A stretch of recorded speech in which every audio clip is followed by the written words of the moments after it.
I have been one-trigging this new Korean comp the last few days, and it's too good to be true. And I just stopped playing it when I got to top 1% on the server to make this guide. It is the perfect comp at the moment. It's uncontested until everyone else is seeing it, meaning we can force it every single game with no problem. It counters two of the best comps at the moment, Carthus and Twisted Fate. It's super easy to play, and best of all, it's fun to play because it's fun to win and it's fun to one-shot enemies' backline. Before we get into all the details, let's see what we're looking for. At level 8, and for the most games, that is the highest level you will get when you play this comp. We go for 4 Bruisers and at least 3 of the EDM units. Then you will put in Nami and TF for Dazzlers and Disco. But depending on what we're hitting, we can play around all of these units. Let's just say that we are playing with Twisted Fate and Nami as normal. We are getting ourselves Ilaoi and we can play that instead of Tahm Kench. And at some point in the game, we are also going to play Zed,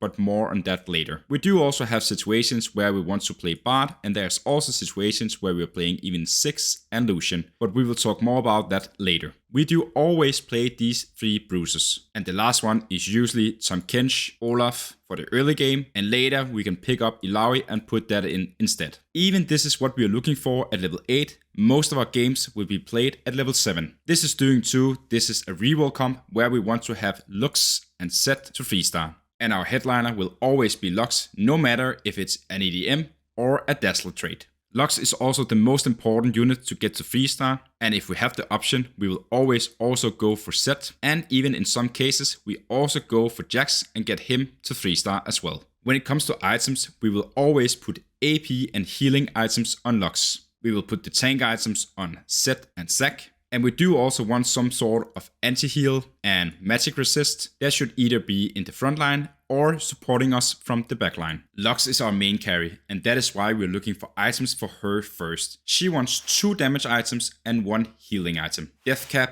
Jewel Gauntlet and Archangel is all the best ones that you can get. But if you can't get all of these, you can go for Giant Slayer or Sojourn. Giant Slayer is less prioritized due to it's great against strong tank lines, but we want items that can one-shot the backline. Lux do only need 2 or 3 casts to remove the backline, and that is why we're just going for the damage items. She will have a few extra casts with the EDM trait, and that is why we're not going for the mana item. But are we in a situation where we kinda have to build it? We could build Sojourn as our last option. When it comes to healing items, we want to pick up Gunblade or Hand of Justice. So 2 damage items and 1 healing item. Which one of them that you're picking is not that important. The most important thing is just that you're itemizing her fast and making sure that she's getting 2 items so she can one-shot the backline and 1 item to keep her alive. As mentioned earlier, our tank items will go on Zac or Zed, and you can almost build any tank items. Bramble Vest, Warmong, Claw, Crown Guard,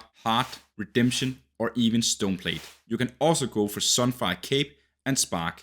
If you see yourself get Zed to 3-star, put items on him. If you see yourself getting a 2-star Zac fast, you should put items on him instead first. You will put items on both of them no matter what, it's just about what you're prioritizing putting on first. If we do not have Sunfire Cape and Spark, we want to put items on Nami or TF. Static Shift to remove magic resist, and Red Buff or Morello for anti-heal. We do prioritize to put the items on TF, but in some cases we kinda have to put them on Nami. When it comes to augments, what we're looking for is 2 combat augments and 1 economy augment by default. And that could be Too Big to Fail, Heroic Grabback, Dual Lotus, Team Building, Return on Investment, Magic Wand, Martyr, or any other augments that fits well into this comp. You can just think anything that gives Lux more time or get yourself to a 3-star unit faster. Now that we know what we're looking for, let's look how we actually are getting into the final comp, because there is a few units that works super well before we get to the full setup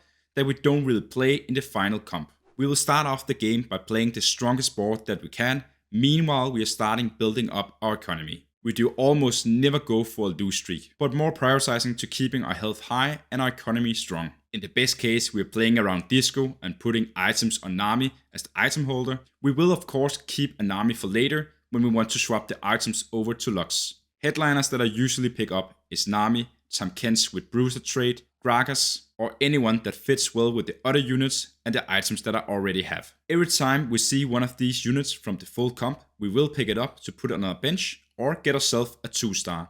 and we do also look for the 3-star locks and if possible, even set and jacks as well. When we get to stage 4-1 or 4-2, we want to go to level 7 and sell our headliner. Then we want to pick up Lux as the new headliner, and we do pick it up no matter what trait she have. If you're watching this on patch 4.1, you will have to buy Jax or Bard as the headliner if you see them on your roll down, and then you will instantly sell them and reset a hidden rule in the game. If you're watching this on patch 4.2 or further in the future, you don't have to do this since the rule should be removed at this point. That means you're just rolling down for the unit that you're looking for and picking up Lux as soon as you see her. The board that we are looking for at level 7 looks like this. That means we are having 4 Bruisers in the front line, and we do also have 4 EDM units. When we do the roll down and getting Lux as our headliner, we do change up a little bit depending on what headliner Lux it is. If we're getting ourselves the EDM one,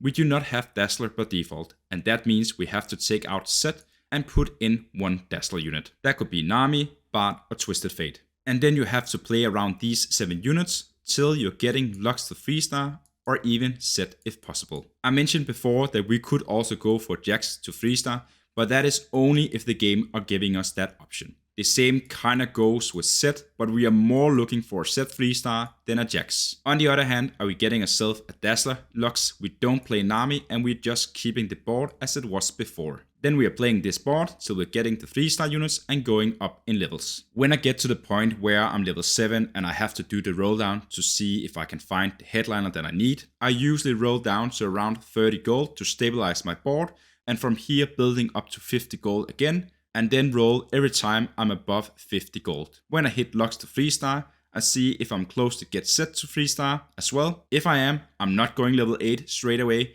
I'm going for the 3-star instead. If I'm not close, I'm just gonna keep the units on my bench, go to level 8 and see if I can get him to 3-star at that point. This is also at the point where we start shifting over to the full comp. If we get to level 9, which we normally don't do, but if we do, we want to play around few of these duos that fits very well into this comp. One of them is 6 with Lulu, and the other one is Bard with Lucian. See if you can fit these duos into the full board, and are you getting to level 9 at this point of the game, you are definitely going for a top 2. Normally this board can go from everything to top 1 to top 4, but usually this board is just a free top 4 and even a high contender for top 1. And one last tip is that we of course are putting the EDM sampling on Lux to make her cast more often, but the only one that is a bit harder to face is Riven or Yone reroll comps, so you could consider putting the sampling on Jax in these cases where you are sure that you're fighting them. This gives us a little bit more sustain, and it does gives us a little bit more chance